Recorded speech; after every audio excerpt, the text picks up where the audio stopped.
Hola, bienvenidos al canal de Dani Fernández. En este vídeo os dejo un fragmento de una entrevista que me hace Luis Miguel Ortiz. En él vamos a ver por qué algunos países son ricos y otros países son pobres. Vamos a ver que la pobreza es el estado natural del hombre y que lo raro es ver la riqueza y lo raro es ver algunos países que hayan conseguido escapar de la pobreza. Y bueno, ¿qué nos dicen los economistas al respecto? Los economistas nos dicen, básicamente, un esquema muy sencillito en el que hay ahorro, tanto interno dentro del país como externo en forma de inversión extranjera, formación de capital, de la formación de capital aumentos de productividad y de los aumentos de productividad el crecimiento económico. Os voy a explicar todo esto en el vídeo, en la entrevista en detalle. Pero vamos a ver también que los economistas, dentro de la profesión económica, se puso de moda la teoría de la convergencia. Vamos a explicar qué es, que es básicamente que los países pobres tienden a crecer más rápido que los países ricos y por lo tanto tienden a converger. Vamos a ver que la teoría falla, vamos a ver por qué falla, vamos a ver que en algunos sitios sí se cumple, en otros no. Y por último, vamos a ver los últimos desarrollos de la economía en lo que tiene que ver con el crecimiento económico. Vamos a introducir el marco institucional, que está siendo muy importante y muy estudiado en los últimos años, y vamos a ver también algo que no está siendo tan estudiado, pero yo creo que va a serlo mucho en el futuro, las ideas, la importancia de las ideas y de la retórica, y cómo esas son las que cambian las instituciones. Por lo tanto, mi esquema de crecimiento es ideas y retórica, instituciones, ahorro, capital, incremento de productividad, crecimiento económico. Y todo esto os lo voy a explicar en detalle en este vídeo. Bueno, espero que lo disfrutéis. Allá va. Dinero. Me fascina como tal el dinero, no por tenerlo, no por ser rico, sino que me fascina el dinero como método de que lo mueve todo, ¿no? Y me fascinaba el tema de por qué algunas personas eran más ricas, otras eran más pobres, que muchas veces no estaba relacionado con la ética o no, sino que directamente era porque hacían ciertas cosas o porque había ciertos aspectos en el mundo que les iban con vientos de cola o vientos en contra. Y lo mismo me fascina con el tema de los países. Es una cosa que tú dominas bastante mejor que yo, y es el tema de cómo podemos analizar por qué algunos países son tan pobres y les cuesta tanto evolucionar a primeras potencias y cómo al revés hay otros países que todo lo contrario, que no bajan de ahí arriba del escalafón. Y también otra de las cosas que me gustaría que profundizáramos es por qué, sobre todo el mundo hispano, cuesta tanto llegar al escalón del mundo anglosajón en esto de tema de riqueza nacional. Coméntanos un poco las raíces o cómo se podría explicar de manera base cuáles son los puntos más importantes que tiene que tener un país para ser próspero y qué puntos tiene que mantener para seguir siendo próspero. Coméntanos un poco. Toma ya, vaya pregunta. Perdona, es brutal la pregunta, pero bueno, vamos a ir desarrollándola, ¿vale? Poco a poco. Sí. Un pequeño solo quería comentario. dejar el título, ¿vale? Vale, sí. Un pequeño solo comentario sobre el dinero. El dinero al final, uno puede decir, es que hay gente muy avara que quiere mucho dinero. En realidad el dinero es un proxy de recursos. Es verdad que luego hay toda una teoría monetaria de que supongo que vamos a hablar luego de esto, ¿no? No quiero hacer más comentario ahí, pero básicamente tú quieres más dinero no por tener más dinero como tal, sino porque el dinero te permite obtener pues más cosas que te gustan a ti o para pues, sostener a tus hijos o lo que sea.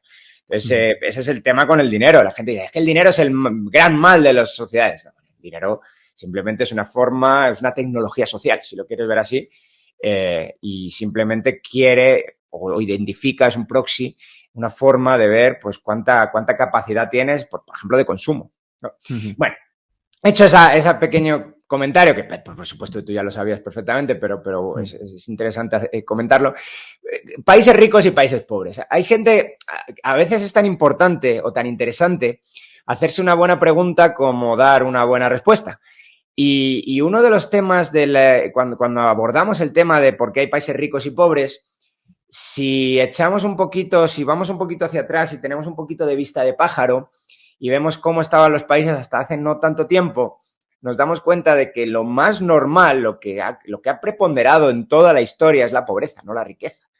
De hecho, por ejemplo, si analizamos un país rico del Renacimiento es Italia. Italia siempre ha sido el primer mundo sigue siendo el primer mundo hoy, ¿no? Pero ya no es el primer mundo más desarrollado. Pero cuando uno ve, por ejemplo, la renta per cápita de Italia en el Renacimiento es una cosa brutal. Es una de las razones por las cuales es conquistada también, porque va todo el mundo allí, oye, que mira, que esta gente es que genera mucha riqueza. Entonces vamos allí, vamos a ver si conseguimos esquilmar algo de esa riqueza. Entonces, cuando uno como digo, se va para atrás, nos damos cuenta que incluso esas esas sociedades que la historia nos ha legado como opulentas, la comparamos con los países actuales y, oye, es que tienen niveles de ingreso como los de Haití hoy. Y uno, pues, no pensaría que Haití es una sociedad opulenta. Entonces, cuando lo ponemos un poquito en perspectiva, nos damos cuenta de que somos claramente los ricos de la historia, ¿no? Nunca hemos estado tan bien como en el momento actual. Esto, evidentemente, contradice mucha de pues, alguna especie de sabiduría popular que nos dice que estamos peor que hace 30, 40 años. Es completamente falso. Estamos mucho mejor, e incluso los países más pobres están mucho mejor hoy de lo que estaban antes de la Revolución Industrial cualquier país rico. Entonces, si tenemos eso en cuenta, nos damos cuenta quizá que la pregunta relevante es ¿qué explica la riqueza? No tanto qué explica la pobreza, sino porque hay algunos países que de repente salen de esto. Porque hay algunos países que de repente pues empiezan a tener una sociedad donde ya el hambre no existe. El hambre era lo normal. Y hay sociedades donde el hambre desaparece completamente. Y el mundo, yo creo que lo vamos a ver nosotros en vida, en el mundo va a desaparecer también el hambre. Probablemente en una generación. Entonces, estamos, joder, un mensaje optimista. Por cierto, son de los mensajes que da McCloskey también muchas veces. Son mensajes muy optimistas. Entonces, ¿cómo explicamos la riqueza? Entonces, los economistas han explicado durante ya bastante tiempo que la riqueza tiene que ver con la acumulación de capital. ¿Por qué es importante acumular capital? Pues bueno, porque el capital es una forma de ahorrar trabajo o es una forma de incrementar la productividad del trabajo. El típico ejemplo que se pone es un ejemplo pues, muy vistoso, es un ejemplo que tiene algún problema en teoría de capital, pero es un ejemplo interesante para la teoría del crecimiento. Es una máquina, es trabajar con tus manos versus trabajar con una máquina. Oye, que yo tengo que cortar el césped. Oye, pues mejor con un cortacésped que con un cortacésped, que es algo con cierta enjundia, ¿no? O sea, yo no sé fabricar un cortacésped. O hacerlo con un machete. Oye, pues el machete sigue siendo una herramienta. O hacerlo, no sé, con las manos. ¿Quién lo hace más rápido? Evidentemente, y mejor, además. El del cortacésped. Después el del machete, después pues, una pobre persona ahí con sus manos. Entonces, parece que estas máquinas, esta capitalización de la economía, hay capitalización de otros tipos, también capital humano y todo eso, pero bueno, vamos a dejarlo simple solamente para entender el concepto. Este incremento de los bienes de capital en una economía parece que funciona muy bien.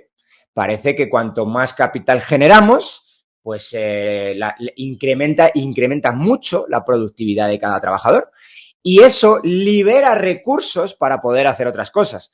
Una de las explicaciones, pues más quizá de andar por casa, pero que esencialmente es cierta, es que se genera, primero, antes de generarse una revolución industrial, se genera una revolución agrícola. Yo sé que el término revolución agrícola es complicado porque es una revolución, es cuando descubrimos que hay agricultura y se generan los primeros imperios en el milenio 7, no se sabe demasiado bien, pero más o menos 7, 8 antes de Cristo.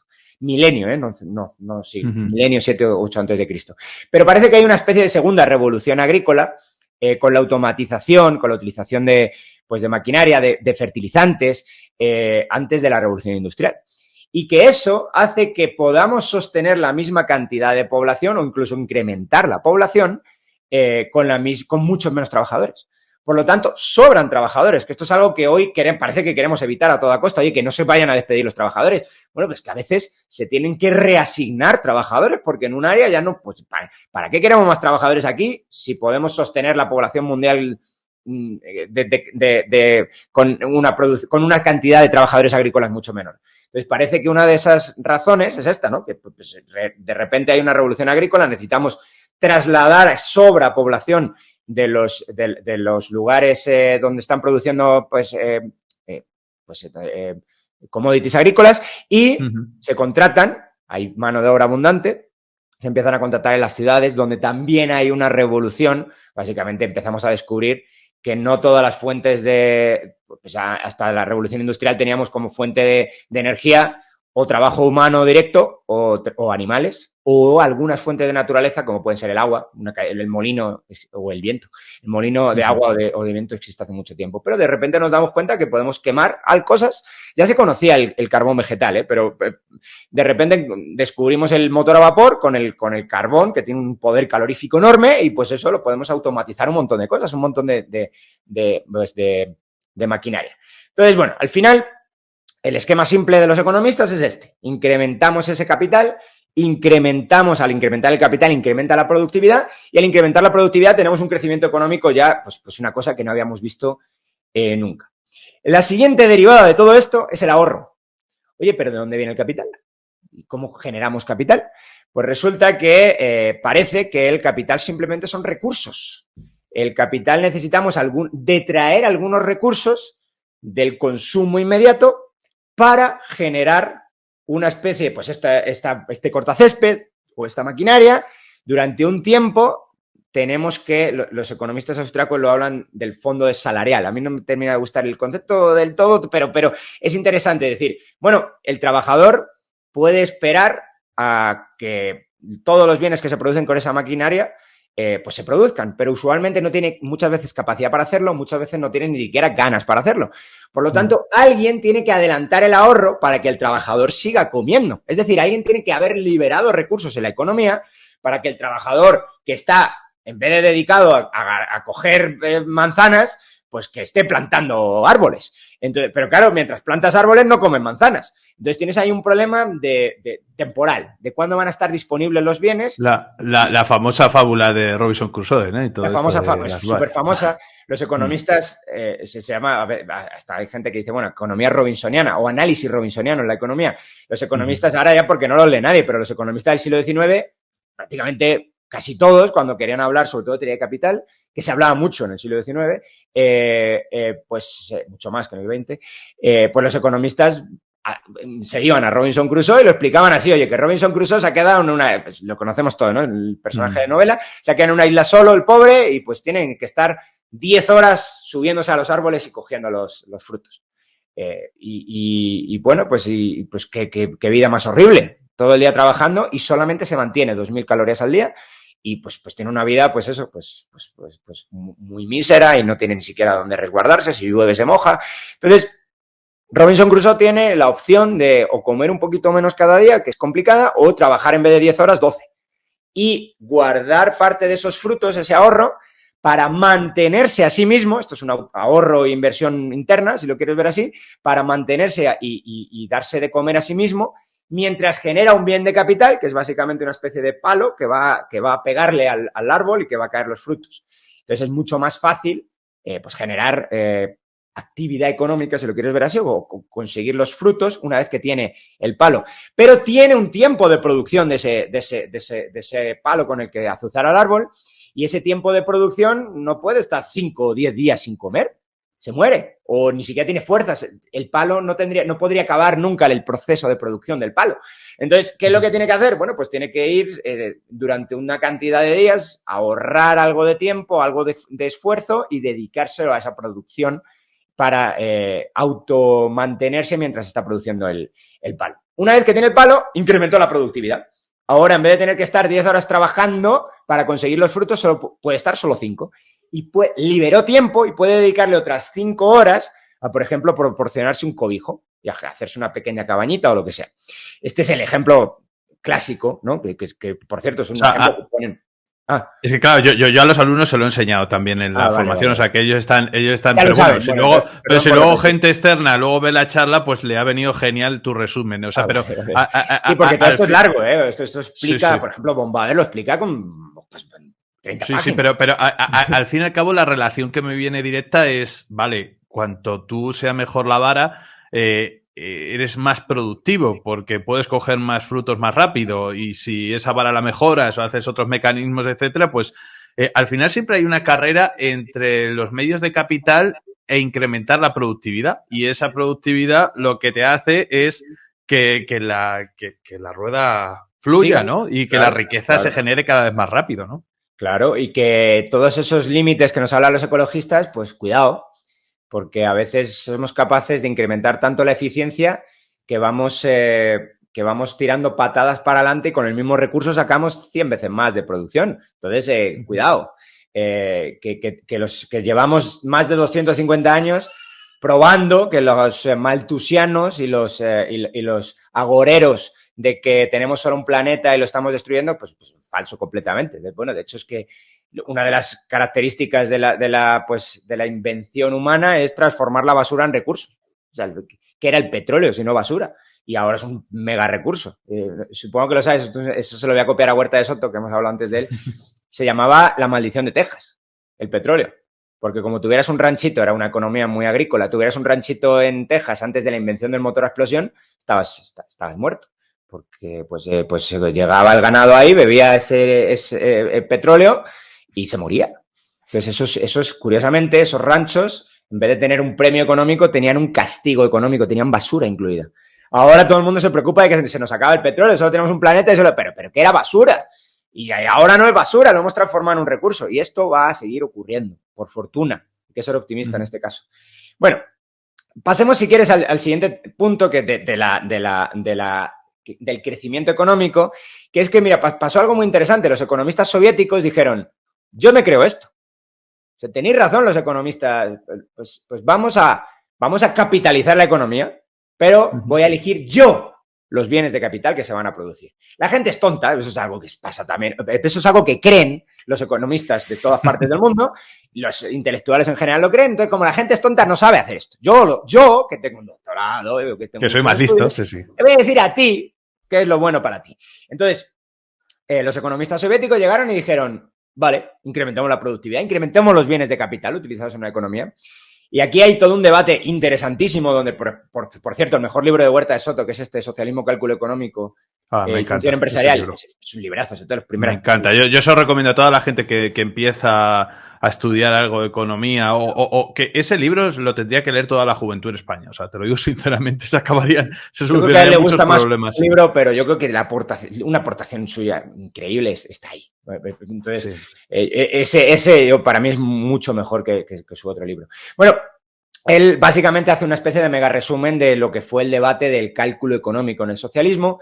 Si luego te interesa más, puedes leer el libro. Bueno, Hayek tiene unos cuantos artículos también, porque él debatió un poquito más adelante, los 30, pero puedes leer el libro o algunos libros o algunos artículos también de Mises, que son es una maravilla al respecto, probablemente también de lo mejor que escribió Mises. Entonces, bueno, ¿dónde está aquí ahora el problema? Bueno, pues el problema está en que, pues de repente ahora los economistas soviéticos llegan y dicen, pues oye, que te voy a hacer caso, que voy a incrementar la capitalización de bienes en la economía, y funciona mal, funciona muy mal. Funciona tan mal que, bueno, pues se destruye la Unión Soviética. Sobre esto habrá economistas que te digan, no funcionaba tan mal porque, mira, hay programa lunar. Sí, bueno, hay programa lunar, es verdad, y van al espacio antes que los Estados Unidos, pero no tenían nunca bienes de consumo encima de la mesa. Y la única manera de conseguir cosas era el mercado negro. Entonces, ¿dónde entra aquí o dónde entra la siguiente derivada? Por cierto, un nuevo problema que se genera es que la gente los economistas estaban prediciendo, tenemos el problema de los economistas soviéticos que he comentado muy, muy someramente, pero también tenemos otro problema, que es el problema de los países pobres que hablábamos antes, o sea, que estamos intentando ver ahora. Y es que esta teoría de la capitalización prevé una cosa que se llama teoría de la convergencia. ¿Qué es la teoría de la convergencia? Básicamente que los países pobres pueden copiar a los países ricos, simplemente pues en los bienes de capital que ya produjeron ellos, los vamos a producir nosotros. Y usualmente hay un diferencial de interés, esto es algo que la gente de finanzas lo sabe mejor, hay un diferencial en el tipo de interés entre un país rico y un país pobre. Entonces los economistas clásicos, bueno, hasta hace también 2 días, decían, bueno, pues cuando hay un diferencial de tipos de interés, lo que pasa es que sale capital de donde el tipo de interés es bajo, pues el rendimiento es bajo, pues la gente de finanzas lo entiende a lo mejor como búsqueda del yield, ¿no? Esa cosa de la búsqueda del rendimiento. En búsqueda del rendimiento me voy a un país del tercer mundo y ese incremento, esa entrada de capital financiero dará una entrada también o generará capital físico o intelectual que estamos hablando antes, ¿no? Y ese incremento de capital hará que se multipliquen lo que hablamos antes, incrementará la productividad y se multiplicará los bienes en esa economía. Entonces, las diferencias entre el primer y el tercer mundo tenderán a desaparecer. Y resulta que esto es, en el mejor de los casos, solamente parcialmente cierto. Esto ha pasado en la historia, no sé, los tigres asiáticos es esto. Algunos países pues en desarrollo hoy en día pues tienen esto también, pues una entrada de capital brutal desde sitios que son más prósperos. Pero no pasa en todas partes y de hecho en algunos sitios pasa lo contrario. En algunos sitios hay una teoría de la desconvergencia, si se quiere ver así, crecen menos que países ricos. Entonces, estos dos problemas, el problema de los economistas soviéticos más el problema de una teoría de convergencia que parece que no ocurre, lleva a lo que a los economistas a empezar a centrarse en el esquema institucional. Y aquí es donde entra el libro que tienes ahí, pero incluso ese libro, bueno, no es tan antiguo, entra más North, ¿vale? Yo creo que North es más pionero, Douglas North es más pionero en eso. North tiene como 1 millón de libros y aparte es un tipo ultra interesante, es un tipo ultra culto y no le vas a pillar. Ese libro tiene, bajo mi punto de vista, muchos problemas en la historia que utiliza. Los ejemplos que utiliza están, la mayor parte, bueno, unos cuantos están mal. Mientras que Douglas North, que es un historiador económico de primerísimo nivel, no le vas a pillar no le vas a pillar por ningún lado. Entonces yo recomiendo, si a alguien le gusta todos estos temas del enfoque institucional, que se vaya a North, que es aquí, es muy famoso también, no es tan famoso, al menos actualmente, como estos economistas que tú tienes encima de la mesa. Bueno, el esquema institucional, entonces, una forma de ver este problema con la teoría de la convergencia que hablábamos es cómo lo solucionan es diciendo que la teoría de la convergencia es condicional. ¿Qué significa condicional? Lo que dice es, siempre y cuando tengamos un esquema institucional similar, van a crecer más, hasta que se igualen, van a crecer más los países más pobres que más ricos. Pero es condicional. ¿Condicional a qué? A que tengan las mismas instituciones. ¿A qué nos referimos con buenas instituciones? Aquí sí ya no se pone de acuerdo nadie. ¿Qué es una buena institución y qué es una mala institución? ¿Y por qué usualmente? Pues claro, aquí los economistas más librecambistas, si lo quieres ver así. El tema de la corrupción, ¿no? Se referirá. El tema de corrupción se puedes ver, pero luego, curiosamente, hay algunos... El tema de la corrupción lo dice mucha gente, ¿no? Pero luego, pues, oye, uno de los países, lo vamos a ver ahora con lo de Evergrande también, pero vamos, uno de los países más corruptos del mundo es China y que tiene hasta, vamos, que te mete, o sea, que te pueden ejecutar por corrupción. Y sigue siendo un país ultra corrupto y un país que se ha desarrollado mucho en los últimos 30 años. Entonces...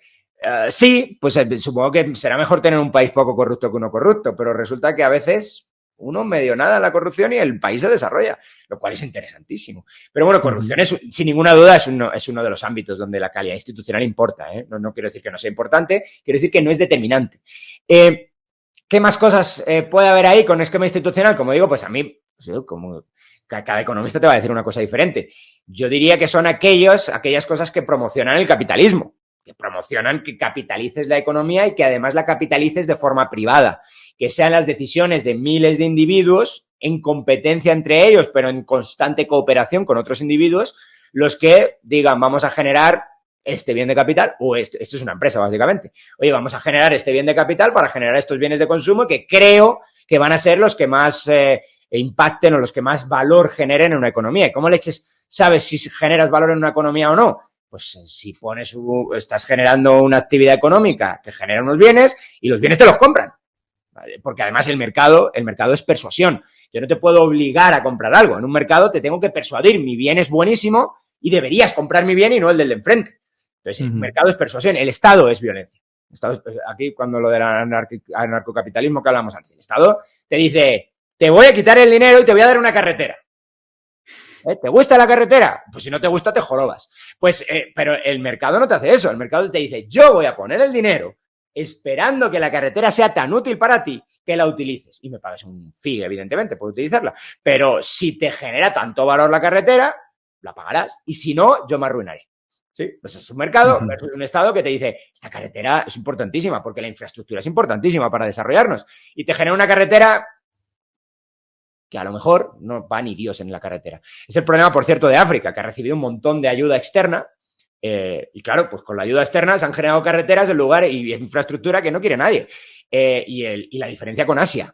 En los años 60, cuando uno miraba una región, o los 50, cuando uno miraba una región pobre en el mundo, era Asia, no era África. Bueno, África también era pobre, pero era más pobre Asia. Asia recibió inversión extranjera directa. Asia se capitalizó mediante el mecanismo de mercado. África recibió ayuda al desarrollo. se capitalizó, si se puede llamar eso capital, pero hay también problemas, pero bueno, generó bienes, infraestructura, lo que sea, con criterios políticos. Y resulta que hoy en día, ¿dónde está la pobreza en el mundo? Pues por desgracia en África, sobre todo en África subsahariana. Y Asia, pues todavía hay países pobres en Asia, pero vamos, Asia casi ha erradicado, está en proceso bastante rápido de erradicar la pobreza.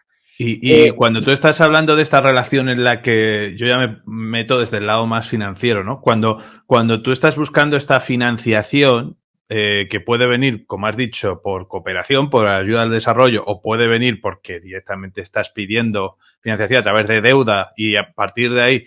Claro, cuando tú te pones en la piel de inversores internacionales o de países que quieren financiarte, lo primero que le tienes que dar es una seguridad jurídica mínima. Claro. Porque si no hay seguridad jurídica, tú como inversor, es lo que estabas hablando antes del spread de riesgo y de lo que están pidiendo de tipo de interés en un país en desarrollo y en un país ya completamente en el top.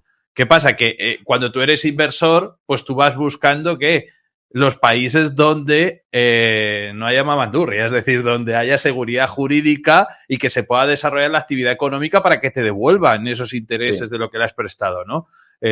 Por eso muchas veces yo ya no sé esa teoría de que donde te dan más se supone que va a fluir el dinero, no tiene por qué, porque los inversores son adversos al riesgo y no les gusta meterse en un sitio donde la infraestructura no está no es segura. Piensa qué tipo de capital, por ejemplo, pues atrae países como Argentina, que son ultra inseguros para la inversión. Atraen una cosa que a los economistas no les gusta mucho, que se llaman los capitales golondrina.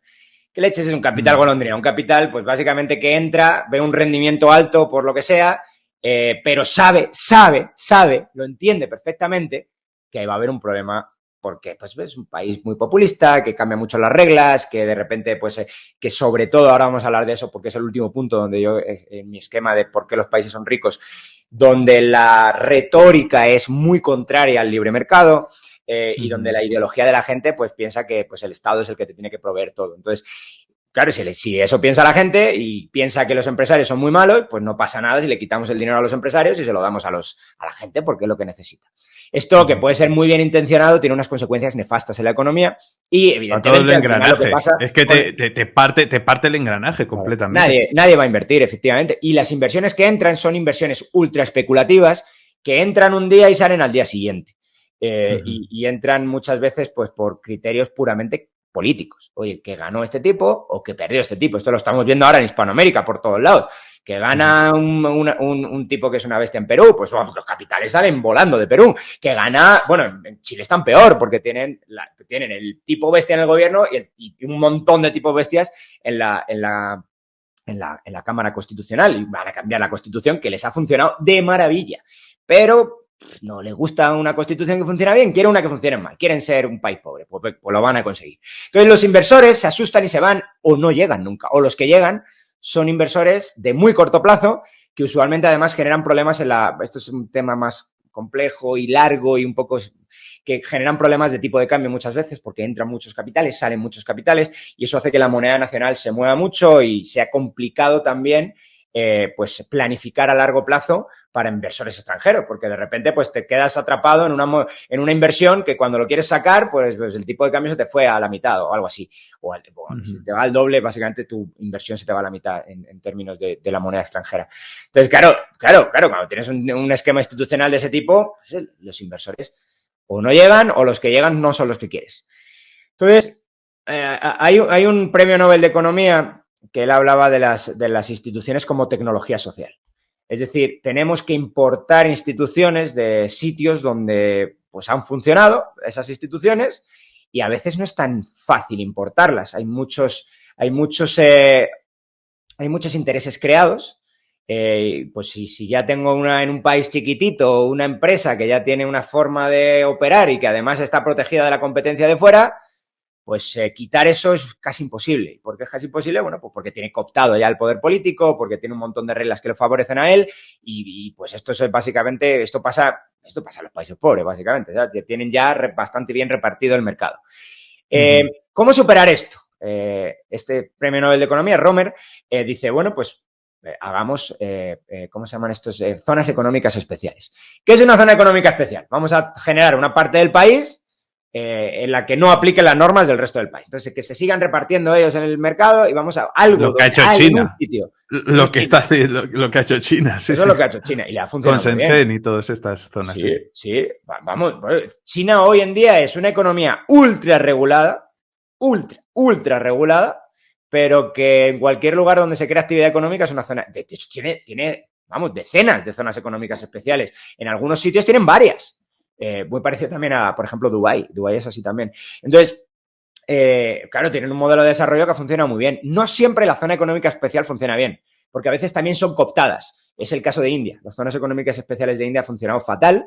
Curiosamente, India como país no ha ido del todo mal los últimos 20 o 30 años, pero sus zonas económicas especiales son un desastre, mientras que en China no. De hecho, en China lo que pasa es que cuando uno ve los diferenciales de desarrollo en China, que son enormes, entre, toda la costa es como el sur de Europa o ya empieza a adelantar al sur de Europa en desarrollo económico. O sea, tú te vas a Shenzhen, pues ya Shenzhen pues es mucho más rico, o empieza a ser más rico que ciudades punteras, bueno, no ciudades punteras, pero ciudades punteras del sur de Europa. Tú te vas a Tíbet y Tíbet es más pobre que está al nivel de algunos países africanos. Entonces, ¿y por qué? Bueno, pues porque China fue probando poco a poco. La costa metió las zonas económicas especiales y cuando vio que funcionaban, las metió también en el resto del país. Entonces, cuando uno ve China, las reglas y la forma de funcionar en China es un país muy poco libre.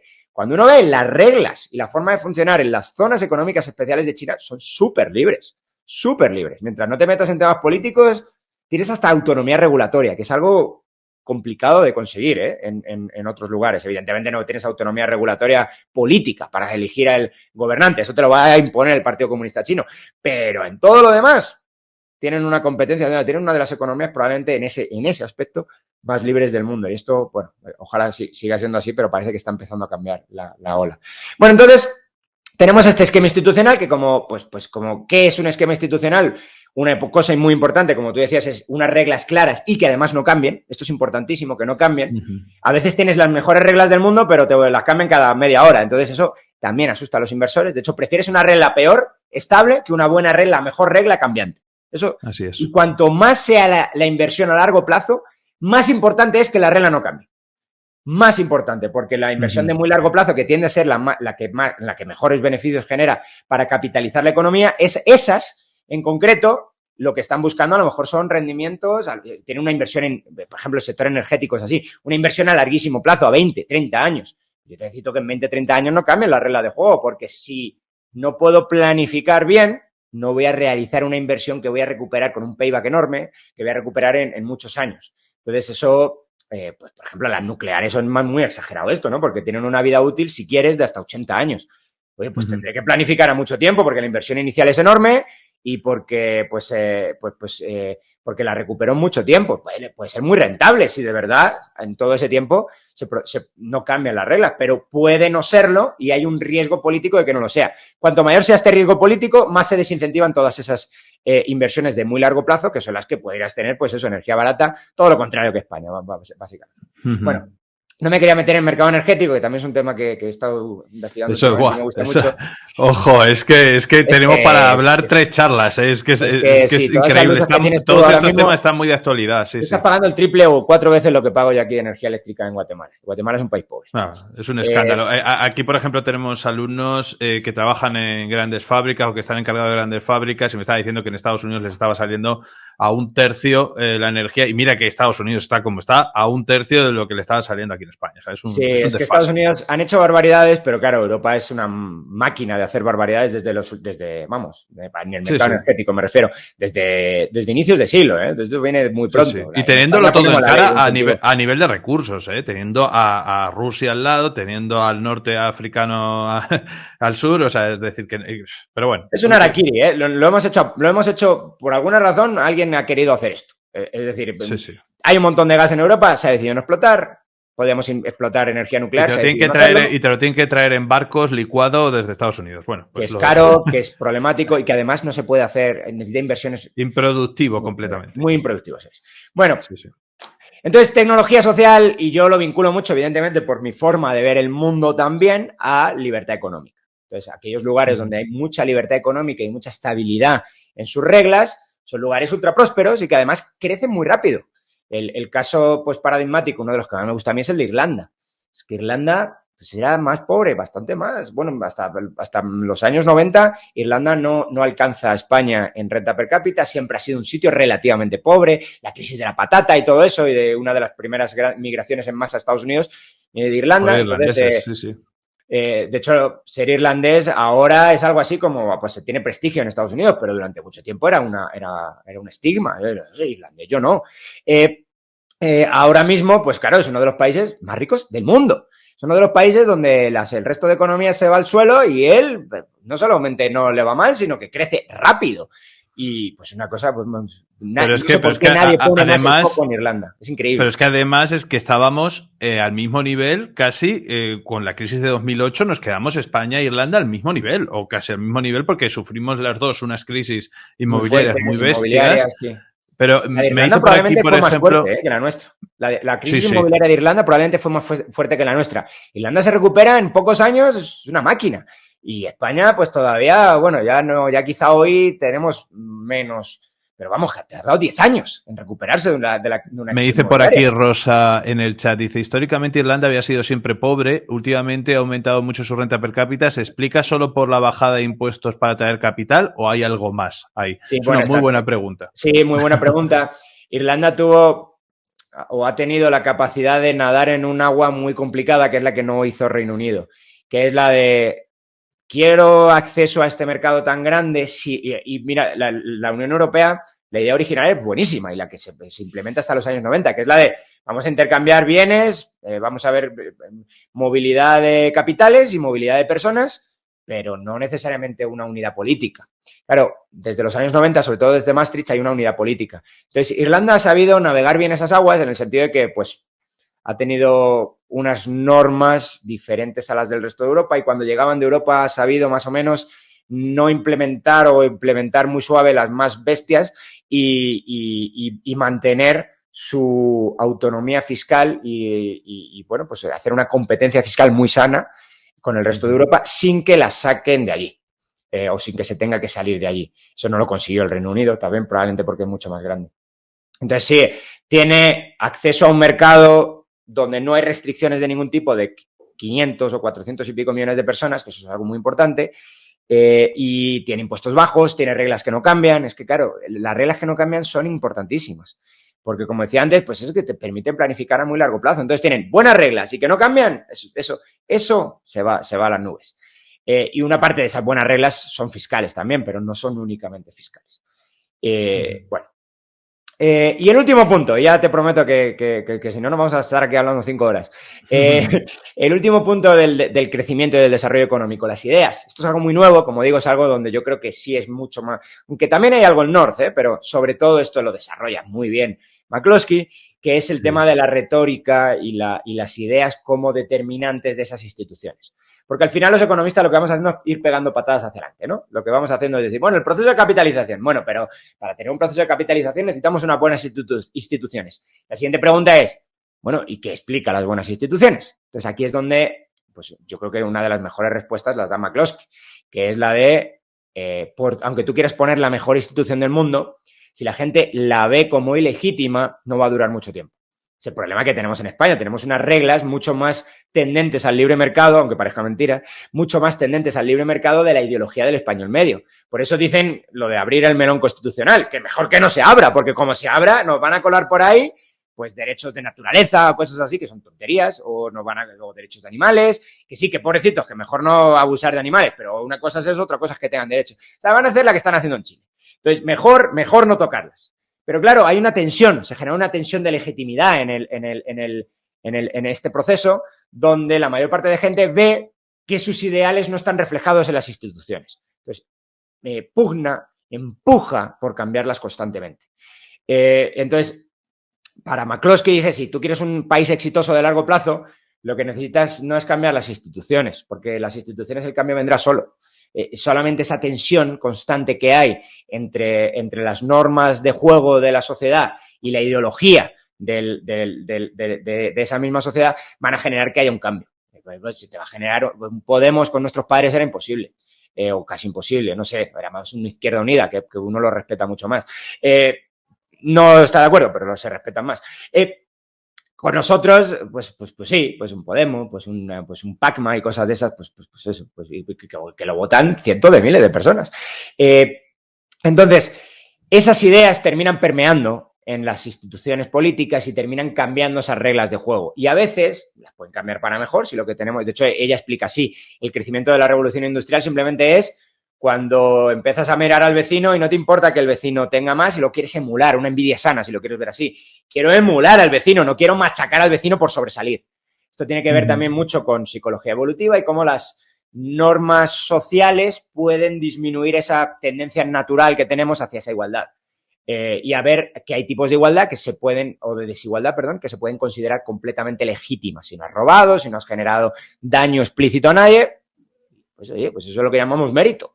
Y si tienes más éxito que otro, pues será por tu propio mérito.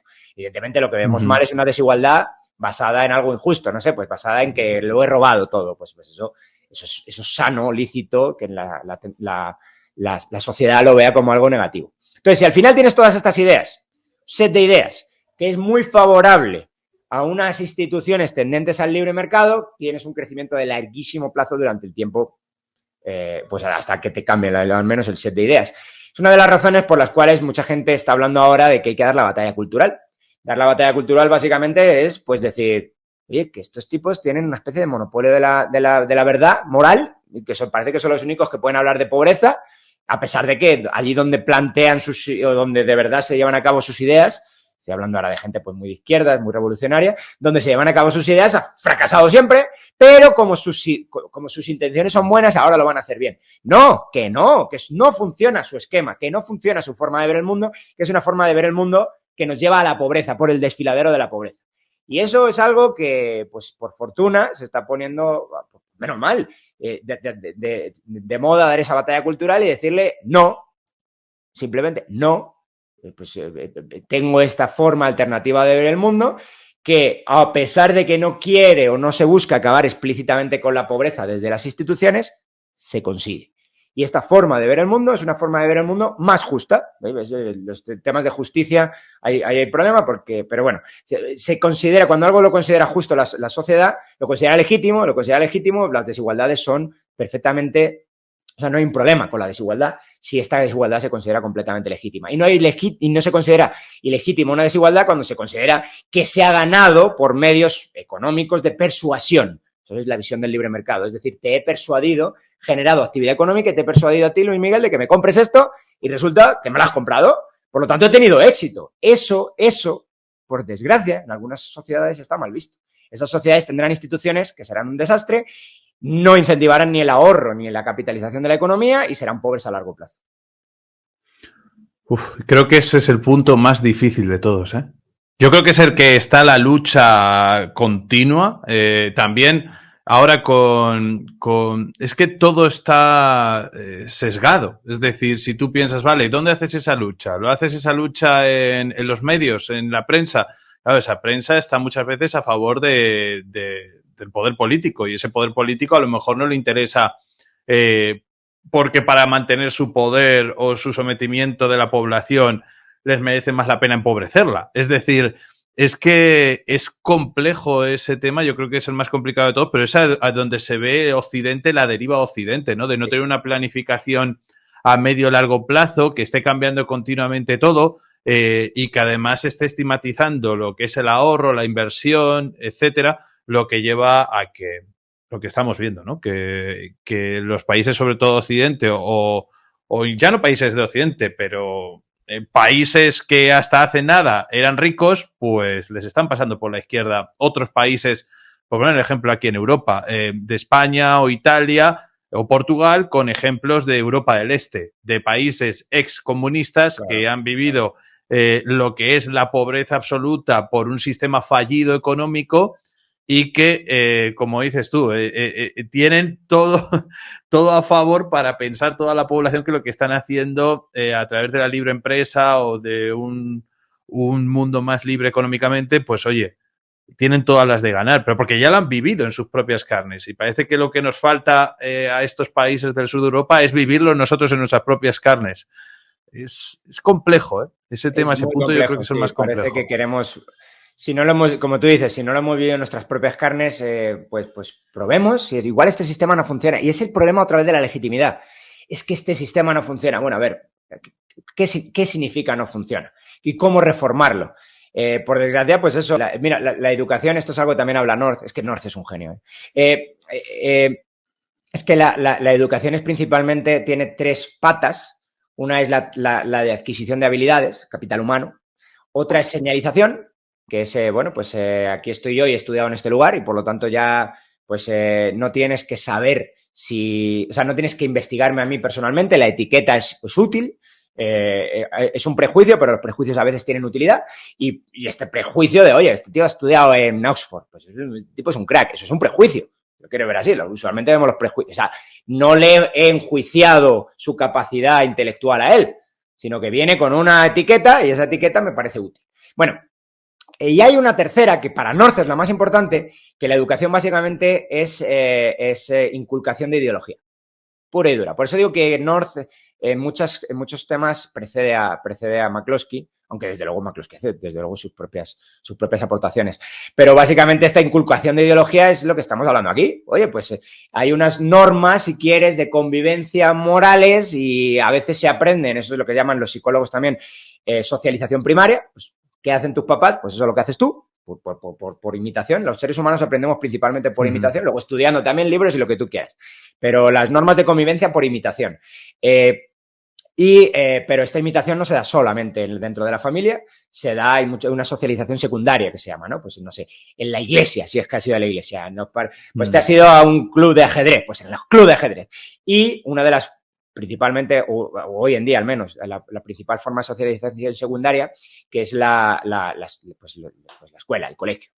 Esa forma de socialización secundaria es la que ha sido completamente cooptada, en este caso ya sí pongo nombre y apellido, ¿no? Con la izquierda, completamente cooptada para introducir en toda una generación una serie de valores diferentes a los imperantes en la sociedad. Y esto, pues, ha pasado, pues, yo creo que por desgracia, en todo el mundo. Y, pues, está en todo el mundo, al menos occidental. Y estamos viviendo, pues, esa generación, que es la nuestra.